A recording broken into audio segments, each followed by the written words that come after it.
The 0-2 pitch, swing and a miss, struck him out. The Philadelphia Phillies are 2008 World Champions of Baseball. Good evening, everybody. Welcome back to a special playoff recap edition of the Phixated podcast. I am your host, Mike Azzolina, and I am joined tonight by an equally thrilled Regzy. Boo. How you doing, buddy? I'm doing fantastic.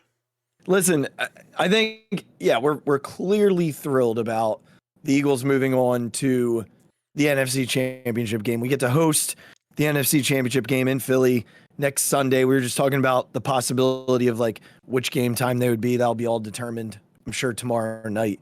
But more than anything, Regs, I think what we're most excited about, because this is something that you and I love about sports.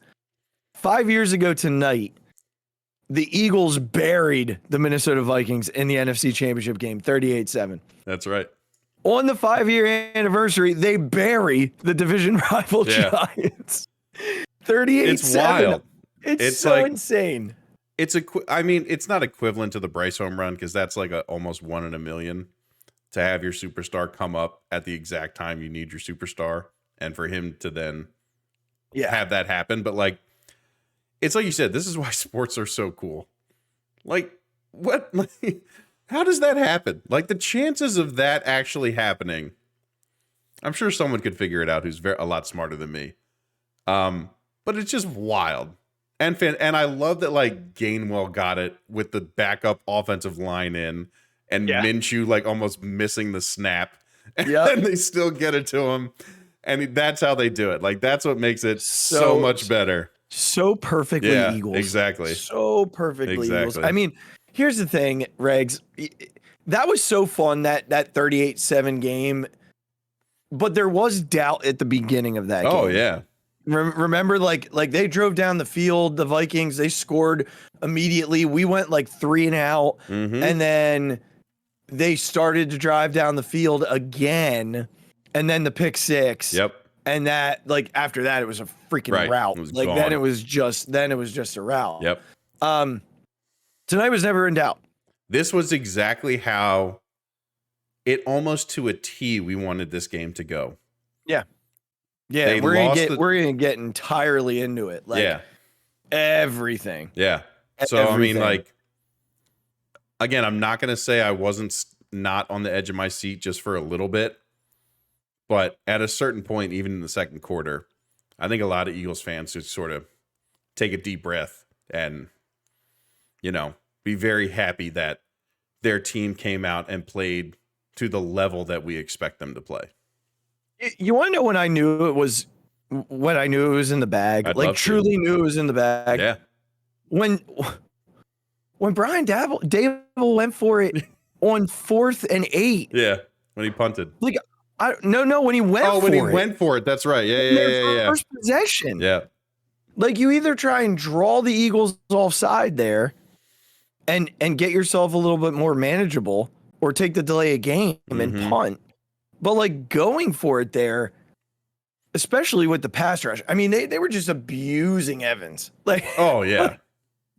like abusing him. Hassan came out to play. Yeah. Yeah, he's gonna be a focus. I'm so sorry for all the things I said to him for the first 3 weeks. Hassan, if you ever hear this, we talked a little bit about that. If you ever hear this, I'm sorry, buddy. Sorry I doubted you.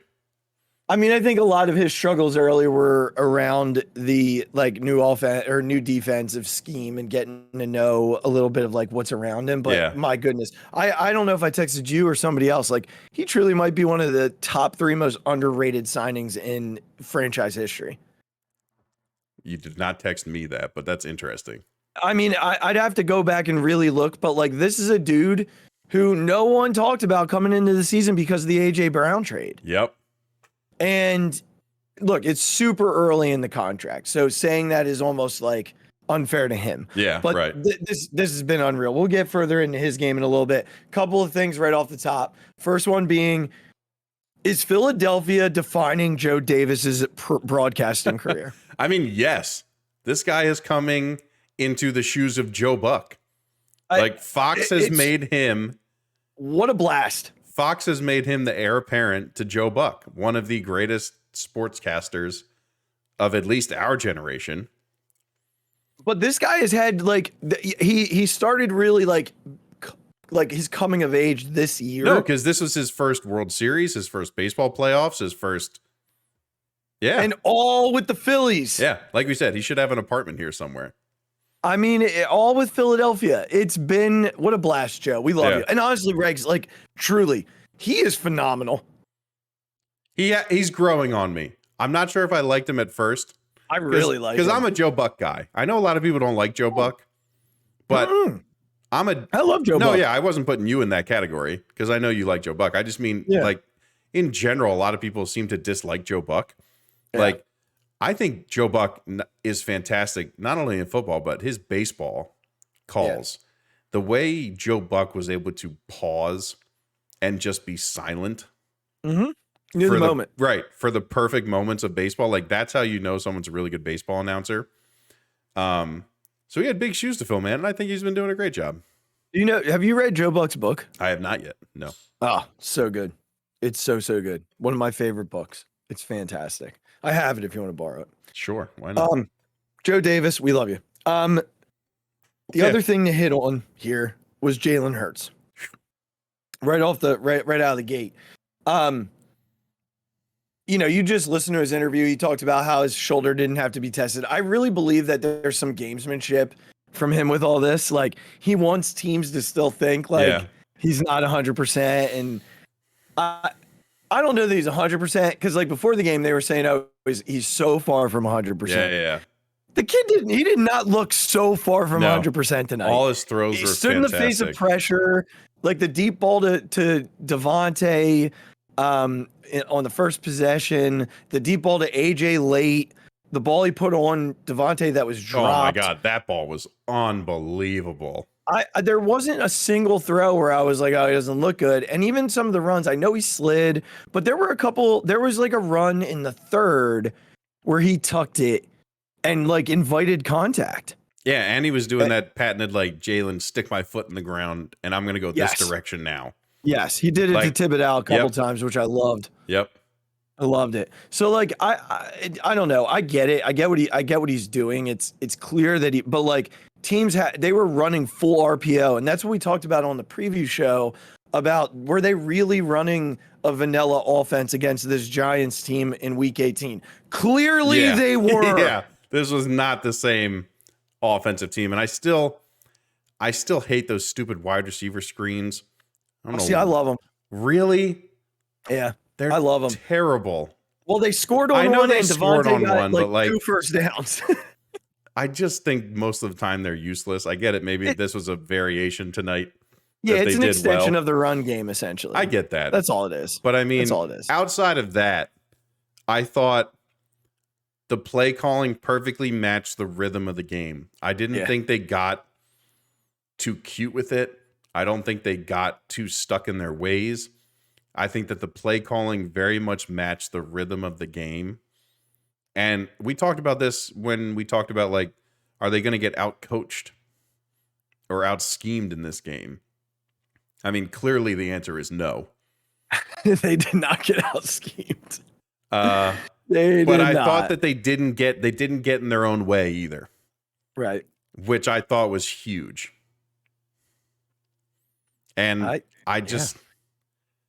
this was, like we said at the beginning, this is exactly how we wanted this game to happen. They got the ball first. They went down and scored a touchdown.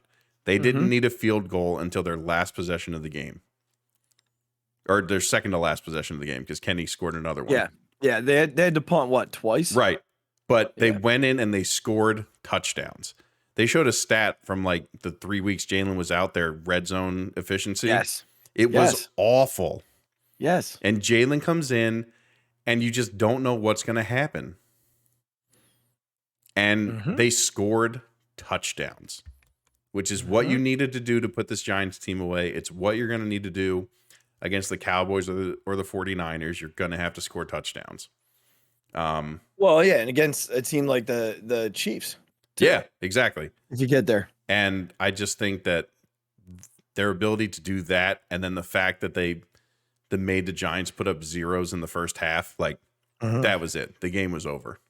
Yeah, we talked about it and said that if they did score and then get a stop and then score again, that would be it. And that was the first quarter. That's what happened. It was. And they could have scored again after the James Bradbury pick, which we talked about happening on the show the other night as well.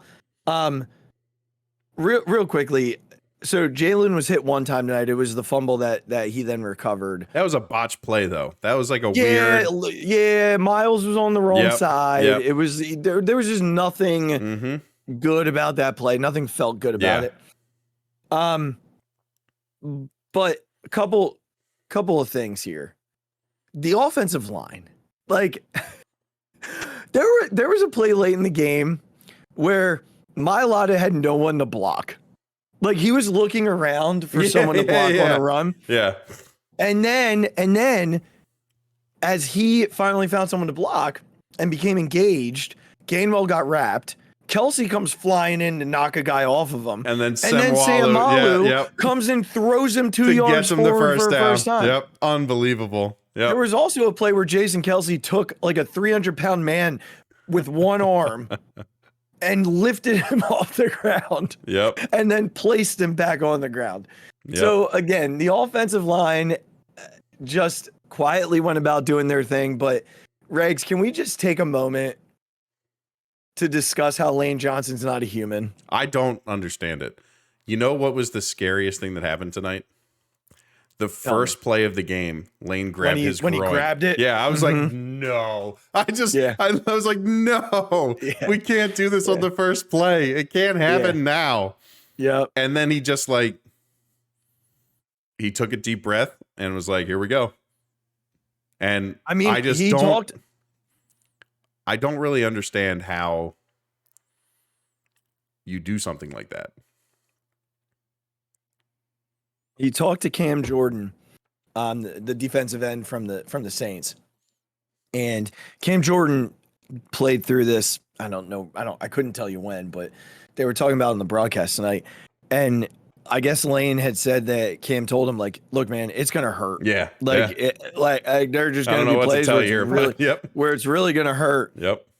And I saw that right away. I was like, oh my gosh, it's the first possession of the game. And he's first already thing I saw. it. Like he's already like pushing it, like almost looks like he's like just struggling and here we are. But as the game went on, it's almost like nothing bothered the guy. There was actually a play where he opens up a huge clearing, and I don't remember who ran it. I couldn't tell you which one of the three ran it. But it ended up being a first down, and he goes like skipping downfield, and I'm like, no, stop skipping. That's so funny because, like I told you, I was over a neighbor's house watching a little bit of the game, and it's the exact same thing that we said. He followed the run and was like this and like skipping after. We were like, Lane, slow down, buddy. Yeah, there was another one where he was like celebrating a touchdown, and I was like, no, Lane, just like walk back and give everyone some high fives, man. Yeah. Just need you next week. Yeah, buddy. and just nope. He's just like, here we go. I mean, I got to tell you, man, like, knock on wood, I've never had a hernia. Yeah. My father has, who's like a really tough dude, was a Marine, like, and he said it's one of the most painful things you'll ever experience. Oh, yeah. I have no idea, because, like, it's not like you're playing a game every day and like you don't like he's got to work through this all week. Like it's never comfortable. No. Wild. And I just feel like, Lane Johnson is he's a warrior. We've watched him be dominant for years, almost to a point of like underappreciation. Yeah. You just get used to having it's like what we had with Jason Peters for a decade.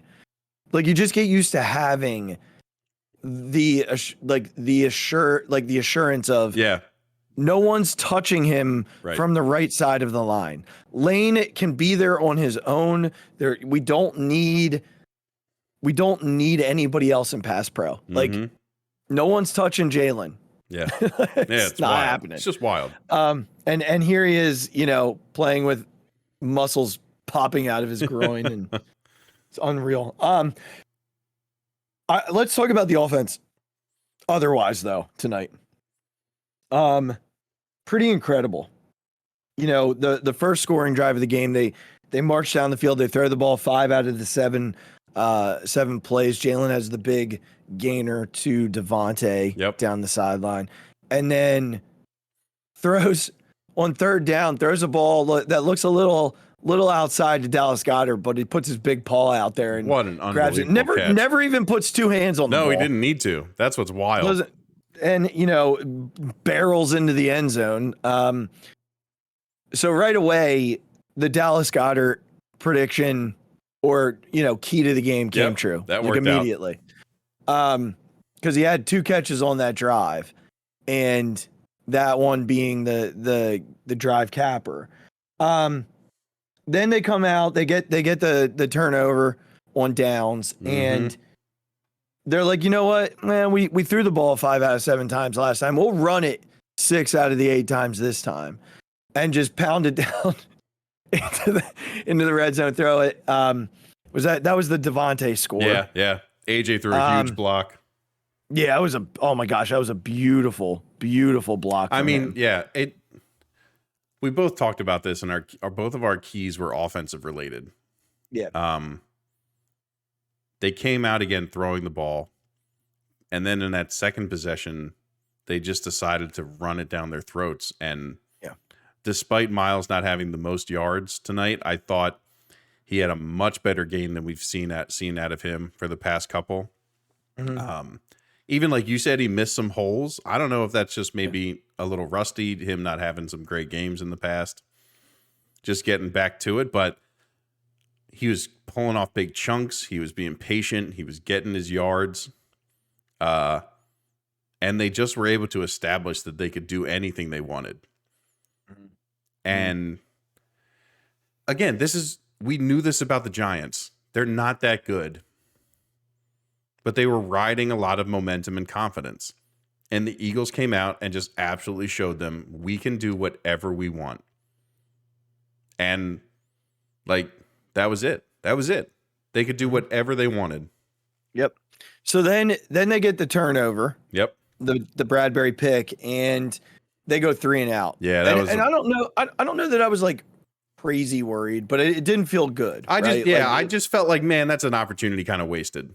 Yeah. And the one thing that I was texting with a buddy, and I said, if nothing else, like after the 3 and out, I said, if nothing else, it stinted their momentum again. Yes. Because they had just had that weird play where Jones scrambles around, gets 18 yards on like a ball that shouldn't be caught. Yep. Or should have been picked. Right. Yeah. Right. If Epps is looking the right direction. Credit Gannon, because the pick from Bradbury was a blitz. Yes. It was a safety. He sent a safety. Yep. Now they did send 5 a lot more tonight. No, usually 5 down linemen, but it was still 5 guys. Yes. And you cannot block the Eagles front. Yeah. If it's 1-on-1, you cannot block them 1-on-1. Sometimes people were pretty open and the Giants just missed it. Like on one of those last plays. Yeah, but at that point, what's it matter? No. Right. I didn't mean it meant anything to the game. Just what happened. But like in those situations, it forces you to consider, and I think this was a really smart decision by Gannon. If you're gonna have 5 dudes up front and say, look, we're coming with 5, then you have to think as Brian Dable and the offensive game plan adjustment being, well, can we really use Saquon in the pass game? Yeah. Or do we have to use him in pass pro? Because like we can't block these dudes 1-on-1. Right. Like they're gonna win everyone. They're gonna win at least one of those 1-on-1s, if not 2. Yeah. So it was pretty incredible. And I jumped the gun there because I want to talk about defense in a little bit, but let's just finish up the offense here, because their third scoring possession then came after they stopped the Giants again, and they had realized that in the previous possession that the Giants were just going to blitz, because they did try and throw the ball 3 straight plays, and it didn't work out. Mhm. So they went back to the run. They ran 8 of 9 plays on that drive. Yep. And giant killer, Boston Scott finished the drive. Unbelievable. And, I still laugh at, their defensive coordinator saying, like, he's not a giant killer. Those numbers aren't against me, blah, blah, blah. Like, shut up. Your defense wasn't good tonight. And Boston Scott scored again on you tonight. Unbelievable. I want to know. And it was a tough run, too. He had to fight. Oh, yeah. I'd love to know the number of people who had Boston Scott anytime touchdown. Everybody I know. Literally the guy sitting, the guys whose house I went to had it. I did too. Yeah, there you go. Good for you. Yeah, oh my gosh, I do it every time he plays the Giants. Another buddy of mine had him first touchdown score. Okay. So he was a little disappointed because I think Boston was on the field when they scored the first time, and he threw it to Dallas. I still can't get into sports betting. I feel like if I get into it, it's going to be bad, and I just stay away. I'm super responsible about it. So I didn't say that. I just meant for me, I just feel like I have enough things I need to worry about. Listen, I get it. And then their fourth scoring to go up 28. What I loved about this possession was they were like, you know what? We've done it with the pass. We've done it with the run. They were straight 50-50 on the fourth scoring possession. 7 passes, 7 runs. So good. And scored again. And then, in the second half, they pulled the throttle back a little bit. Oh, and they for were sure. Just, and even and on defense again, they pulled the throttle back. Yep. And Gannon was like, "Look, you can dink and dunk and take 7 minutes off the clock. I don't care. We're up 4 scores, so you're not going to be unless you break off a huge play, which they almost did. They almost did. Yep. It's not happening. Yeah. So, the offense was great tonight, man. It really was. They did what the Eagles do, which is they put pressure on you from all over the place. There's just too many guys. That's exactly what I was going to say. There's too much to worry about. And it's when this team offensively is at its best. And again, Jalen wasn't avoiding contact. He certainly wasn't asking for hard hits, but he did everything he still usually does. Mm-hmm. And it just makes such a difference to how this team plays. Yeah. And what the defense has to worry about. It's just crazy. It's crazy. Yeah. He was 16-24, had 154 yards passing, 2 passing touchdowns, 1 to Goddard, 1 to Devontae, and almost had 1 to AJ, but the hamstring, which we'll talk about towards the end here, as for 112 passer rating.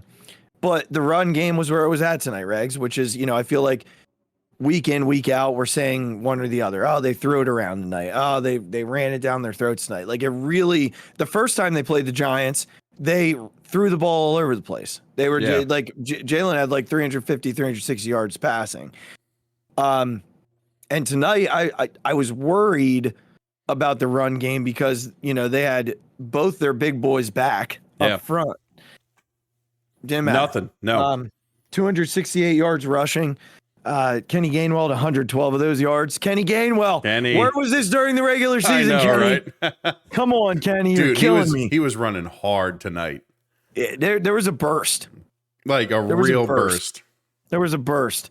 Miles 17 for 90. You were right, man. Like he had a really good game tonight. The thing about Miles that will always drive me nuts is sometimes I just feel like he picks the wrong. And with the Eagles line, there's a ton of holes. Yeah. But like there were times tonight where I was like, no, that's not the one. Like, and again, I'm not running, so whatever. Jalen 9 for 34, Boston 6 for 32. So every rusher had over 30 yards tonight, which is Boston still had a couple of great first down pickups. Like, yep, he's just like a bulldozer. Yeah, Like, his legs turn, man. 5'8". I was just so happy to see them not be scared to do it. Right. Like the past couple of games, obviously we know Jalen's out and the runs become a little more predictable. Yeah. But the run offense has not been good. And I really feel like they sort of went out there and said, yeah, we can still do this. Like, all right, you want to take, like, we'll take chunks of time off the clock. We'll let your offense sit over there for 9 minutes. Like, let's do that. And then we're going to punch it in. Like, and then we're going to score touchdowns. We're not just going to run it all the way down there and then kick some field goals. Right. We're going to score touchdowns. And then your offense has now been sitting over there for 9.5 minutes. And we have another touchdown on the board. Yep. It's not going to be as easy against, let's just say, a San Francisco. But I thought it was a huge confidence boost for this team and this running game to go out there and show that, like, yep, we still got this. We can still do this. Yeah, I'm excited to watch that Dallas San Francisco game tomorrow. Because we've seen Dallas twice, so we know what that's about. Yep. But I've only watched, San Francisco last week, and I have a hard time looking at Seattle and saying, like, this is the bar. Yeah, right. Like, you know? Yeah. Let me see Dallas. For sure. Well, I don't think Dallas's defense is great. We'll still see how they handle Micah Parsons. Yeah. Because if you can handle Michael, or if you can handle Micah, then I mean, again, San Francisco has an unbelievable offensive line, just like they sure do. Yeah. McGlinchey and Trent Williams are phenomenal. Yeah. But let's talk about our defense a little bit, because last week, if you were listening to Sports Talk Radio nationally, you'd have thought Daniel Jones was the second coming of Peyton Manning. Yeah. Who, by the way, was at the game tonight, and his son, Eli's nephew, was not wearing an Eli Manning jersey, but was wearing a Jalen Hurts jersey on the sideline. Damn straight. That's incredible. Anyway, this defense, man. So all week we hear about Daniel Jones and the rejuvenated Giants offense, and we had to hear about it, right? Daniel Jones threw for 135 yards tonight. Saquon ran for 61 on 9 carries, and Daniel Jones ran for 24. Yeah, and one of those was carries. like a 40-yarder, right, for Saquon? Yeah. Mm-hmm. Like, that was on really one like run. 21 yards on, 8 carries. Yeah. Really what it came down to was that the Eagles defense was and we have criticized Jonathan Gannon. Like, we have. But my goodness, what a game plan. And again, there are no wide receivers. I get it. They don't have weapons. Yeah. So the real test, and I don't know, because we'll talk about this in a little bit.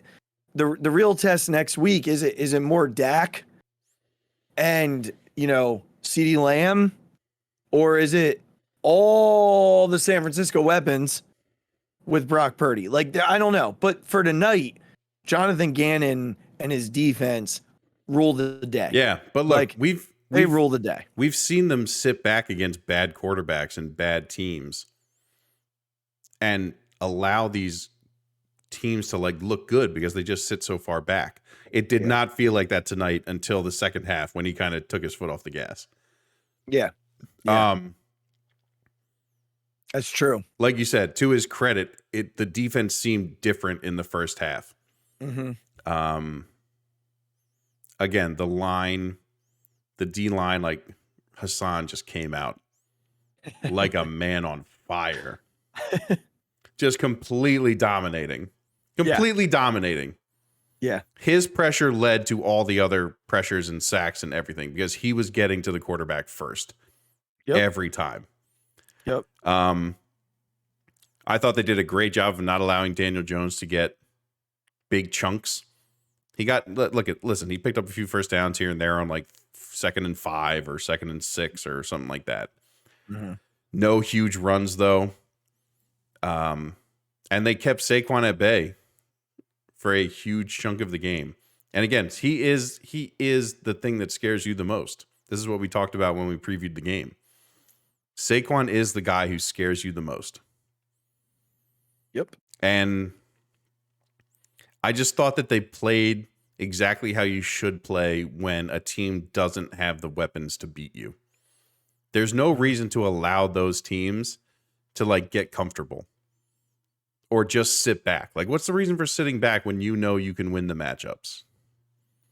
And I thought in the first half, it's exactly how the defense played.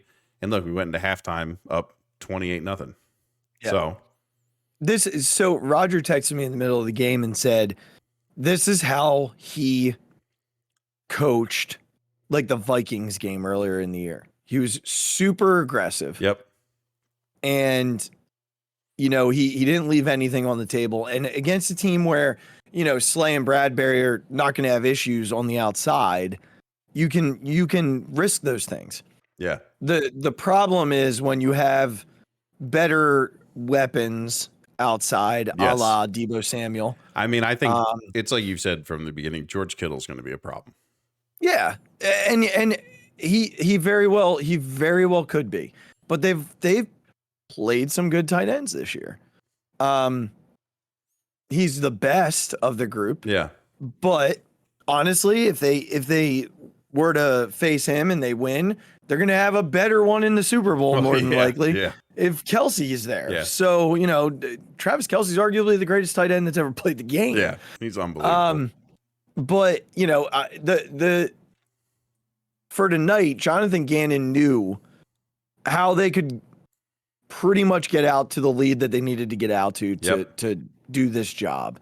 And Hassan Reddick was just out of control for four quarters. I mean, the guy was in the backfield every play. Mm-hmm. There was a play where like he had Daniel Jones dead to right. I don't think he realized like he was had running him queued up. He was running too fast.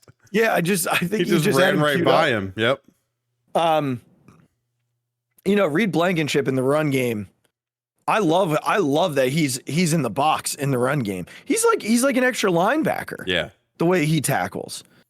You know, CJ Gardner-Johnson, like he continues to just be he's all over the place. He's all over the place. Having that guy in the slot makes such a huge difference. Yeah. Yeah. But that being said, early in the game, and I wish I would have paid. I'll have to watch the all 22 this week, or just even a recap of the game, like how they adjusted back, because early Reed when they there. moved him into the slot, they were going at Reed. Yep, and it wasn't good. No. So they did something though, because and then Reed made a couple of plays. Credit him. but not made a couple of pass breakups. Yeah, but he wasn't the one covering the guy. He was reading it and making a play on the ball. Well, it was more zone at that point. Yes. I think early in the game they did try some man stuff, and when he got pretty stuck, exposed. Yeah. But you know, again, I'd heard today now that the chances of Avante playing in the NFC title game aren't very good. It's more Super Bowl than anything. So you'll see more Reed. And again, I don't think Reed Blankenship has been like the ultimate surprise. Yeah.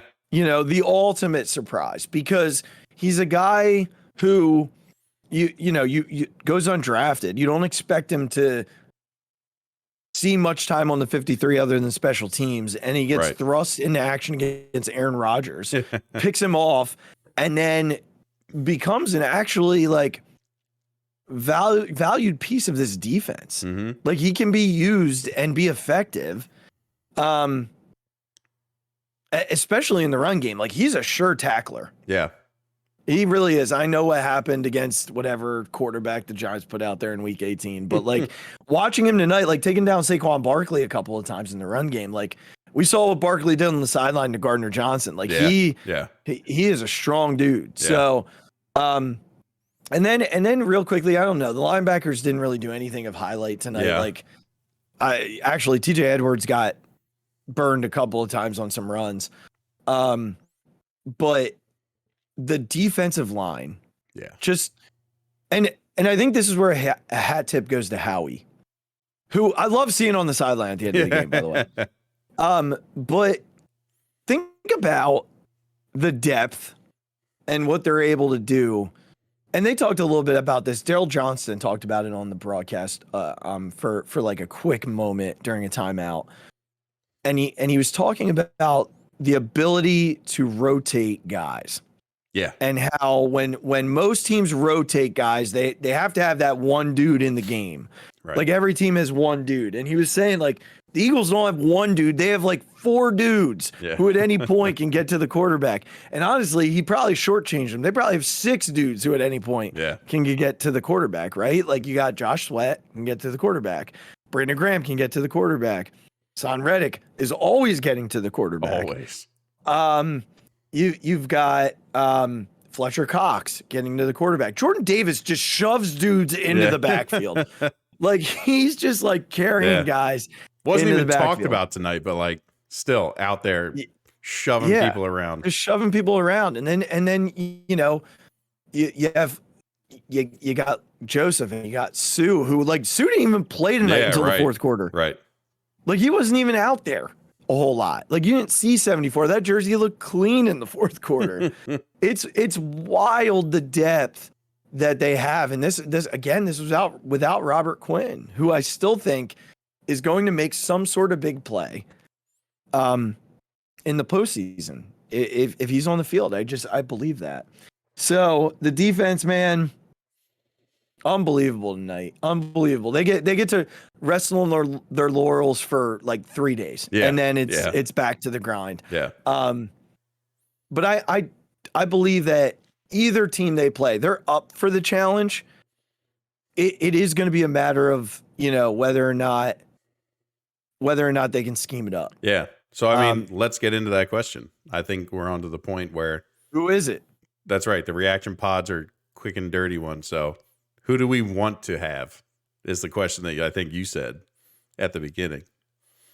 Yeah, I think it's the easy answer is like, I want the team we've played, and I certainly want to be able to beat them, you know, with both quarterbacks I want that. Like, I want that so badly. I think there's an argument to be made to play San Francisco because I think Brock Purdy would absolutely fold at Lincoln Financial. I think, yeah, someone said this. I was talking about this again with the guys I was watching the game with. And this exact thing was brought up. They were like, oh, you don't think like Purdy with those weapons would be scary? I said, not in Philadelphia. I said, if we had to go to San Francisco to play them, I think Brock Purdy's a completely different quarterback. He's not the same quarterback coming into the Link and Philadelphia as he would be at home. That's kind of when we talked about who we thought would win, why I thought San Francisco would win, because I think he'll play better since he has a home game. I'm with you. My choice is Dallas. I want to see Dallas. Yeah. They don't have the same amount of weapons, and they don't have the same defense that San Francisco has. I get it. Micah Parsons is very good. I get it. They got a couple guys who are good. Their secondary is not as good. Their offensive line is not as good as San Francisco's. So our defensive line has a better chance to get to the quarterback against Dallas. Mm-hmm. And again, Pollard is a monster. I think Pollard is very good. And I think he poses a lot of problems for us, especially with our linebackers. But again, he's one guy. CD Lamb obviously is very good. Yeah. But I think up in the slot, but with CJG, exactly. That's what I mean. With Johnson, with Gardner Johnson being back, I think it's a completely different ball game. Mm-hmm. And I honestly think if we played San Francisco, like, we're still not a great tackling team. And the way that Debo can run through tackles and the way that George Kittle, like you said, is probably the best tight end we've seen this whole year. And I think without really looking, I can't think of anybody else who's better. And on top of that, their offensive line being so good, I don't think our defensive line has the same impact against San Francisco as we would against the Giants. Yeah. Just real quickly, I'm scrolling through to see if we played anybody who's got a better tight end than him. No, we haven't. Yeah. Quick answer, we haven't. So the one thing with like Brock Purdy, you know what Brock Purdy reminds me of, and he's a rookie, and this dude that I'm about to say is like he was not a rookie when they played them. But again, we're gonna go the 5 years ago. Case Keenum. Yeah. Like the miracle run of Case Keenum. Yeah. You know, and Case Keenum was the quarterback that was like, he was the favored guy in that game, and he was America's darling, and he had the Minneapolis Miracle the week before, and the whole thing, right? That's what this like the Brock Purdy thing. 12 weeks in a row, they haven't lost a game, and you know, so there is a part of me, Regz, that really wants them, because last week, just a week ago, all we heard about was that the 49ers have overtaken the Eagles. They are the favorite in the NFC. They are the team to beat. So there is a big part of me that wants the Niners. Oh, I still think we're going to get them. I'm just saying, if you're going to ask me who I want. Well, that's what I'm saying. No, I want them for that reason. Like we've already beaten Dallas. Yes. And I know we beat Dallas with the backup, but they beat us with the backup. So whatever happens there, I'd love to beat my rival to get to the Super Bowl. I will also say that losing to them would be incredibly painful. Yes, it would. If it would to happen. So I'd almost rather the pressure of losing to Dallas be totally washed away. Okay. I hear you. I hear you. So, but there is a lot of me that wants to play the team that everybody thinks is better than us all of a sudden. Again, football split up into quarters, right? Mhm. When you think about the football season, I know we have 17 games now, so let that be what it is. But you think about football in those 4 quarters, and you take that week 18 game however you want to. I throw it out to pasture because in most cases it doesn't even matter. It's an extra game. Right. But for the first 3 quarters of the season, the Eagles were undoubtedly the best team in the game. Not even a conversation. And then Jalen got hurt. Mm-hmm. And they went 1-3 in the last quarter, or 1-2 in the last quarter, 2-2 in the last quarter. And people are like, oh, they're not good now. Yeah. They're not good. Well, they lost 2 games. They lost 2 games down the stretch. They're not good. They didn't look good against the Giants. They didn't look good. Well, the narrative should change this week. So I don't know, man. I started off with the Cowboys, but I'm going to flip myself over to the Niners. I want the Niners. All right. I want the Niners. I want to beat the Niners. If we get the Cowboys, great, because we can always say, look, we beat our rival to get in, and we shut up Cowboy fans everywhere. Because I think Dak would fold at an NFC title game at Lincoln Financial Field. But, man, I want to see Brock Purdy's Cinderella story. You want to see that glass slipper shattered. At the link, man, in the worst way. So I like it. Yeah, so we got two different paths there. That's okay. That's all right. Both end in the Eagles in the Super Bowl. So, and you know what? No matter what, this podcast ends with the Eagles in the NFC title game. That's right. That's right. We get to sit back tomorrow and just relax. Cowboy fans have to stress and sweat and just they have to stress tomorrow. They're sitting there tonight oh my gosh, we cannot lose tomorrow. Mm-hmm.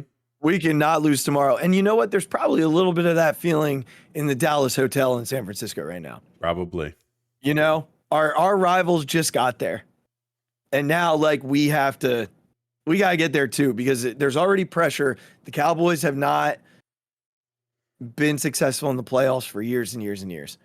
And they're going to a tough place tomorrow with a really difficult defense and a lot of weapons. Yep. This is not Tom Brady. No. 45-year-old Tom Brady. This is not that Bucs defense that didn't know the football game was happening. This team can run the football. They can throw the football. They got weapons on the outside. And guess what? They play defense. Yeah, they do. So buckle up, Cowboy fans. I'm going to enjoy. Oh, my gosh. It's going to be fantastic. With a beer in hand. With a cold beverage.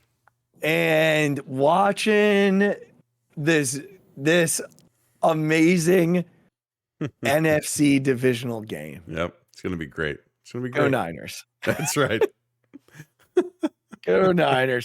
All right, everybody. We appreciate you listening to the Recap Pod. We will be back on Thursday with our preview for the NFC title game. We will know tomorrow what I'd assume tomorrow night they'll release game times. Yep. So we will know tomorrow what the game times are. And certainly we will tweet those out from our personal accounts. We shouldn't be tweeting from the regular account. I almost did it.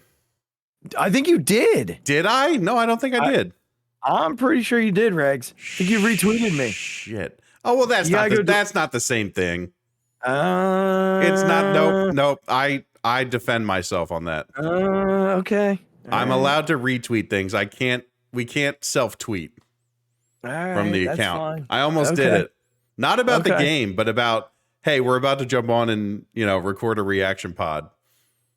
Okay. But I didn't. Okay. I click that I'm glad you backspace didn't. button. I'm glad you didn't. Let's just. I'm just gonna ask a question real quickly. Okay. Before I go into the, advertising. Regz, what if the Eagles make the Super Bowl? What do you mean? What if? Like, what if they do? I don't know.